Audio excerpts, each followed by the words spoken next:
Welcome to footballgameplan.com, where football makes sense. I'm Emery Hunt, the czar of the playbook. Bring you our 2014 NFL Draft Special. We're going inside the war room with the Houston Texans. We're going to take a look at their team needs to see what players could be possible selections to help fill those needs. But first, let's start off by taking a look at the upcoming picks that they have in this year's draft.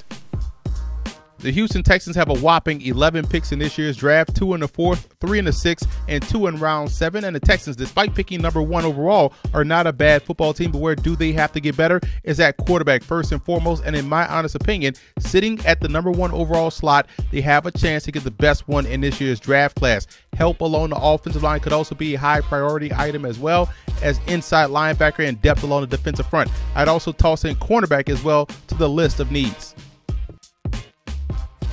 And here are some quick notes to keep in mind when watching this video. Number 1, the picks are based off my own rankings of the prospects, using my own prospect rankings and my own big board. And this is the Texans portion of my total 7-round mock draft that I've done for all 32 teams. And to view my big board and other teams' mock draft, visit our website at footballgameplan.com/draft. And also, one other tidbit is that this mock draft is no way indicative of where I think these guys will actually go in May's draft.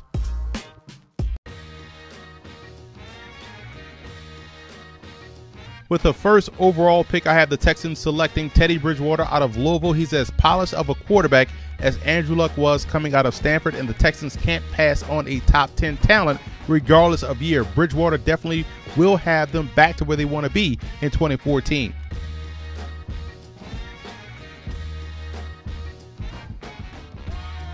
In the second round, I have the Texans addressing their offensive line needs with Zach Martin out of Notre Dame, who can play guard or tackle, but I think he'll excel on the inside right away for Houston.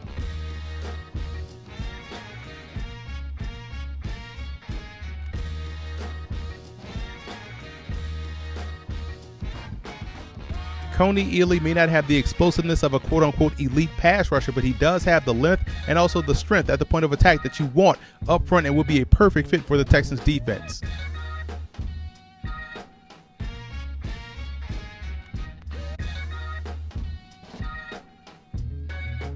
I'm a big fan of cornerback Brandon Dixon out of Northwestern Missouri State, who played alongside his twin brother Brian while in college. And Brandon has excellent football IQ and can play press very well, which is what defensive coordinator Romeo Crennel loves in his cornerbacks.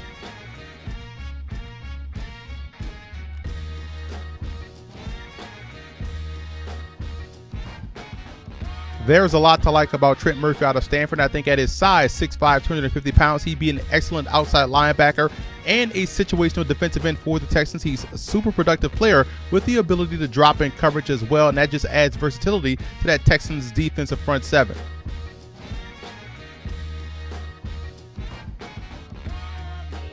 In the 5th round, I have the Texans upgrading the depth in the backfield with LSU's Jeremy Hill, who I've also compared to Arian Foster, a slashing big back with soft hands out of the backfield, giving the Texans a potent 1-2 punch.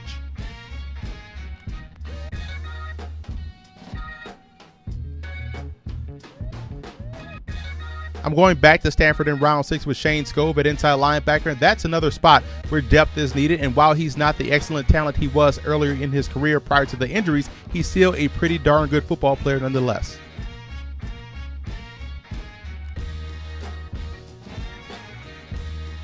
I like what I see out of UT Martin's wide receiver Jeremy Butler, who reminds me a lot of Greg Jennings because of his route running skills, his acceleration through his routes, and after the catch. At 6'2", 212 pounds, Butler also has soft hands and isn't afraid to sacrifice his body for the catch.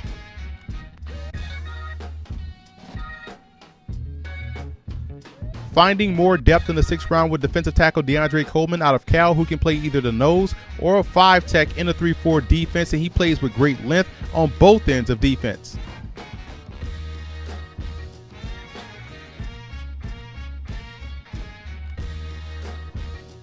I'm double dipping in round 7 in the backfield with Bishop Sankey out of Washington. Sankey will go much higher in the real draft, but in this mock, he was still sitting on the board and could either bolster the depth by giving the Texans 3 excellent running backs or be excellent leverage for later use. It all depends on how you look at it.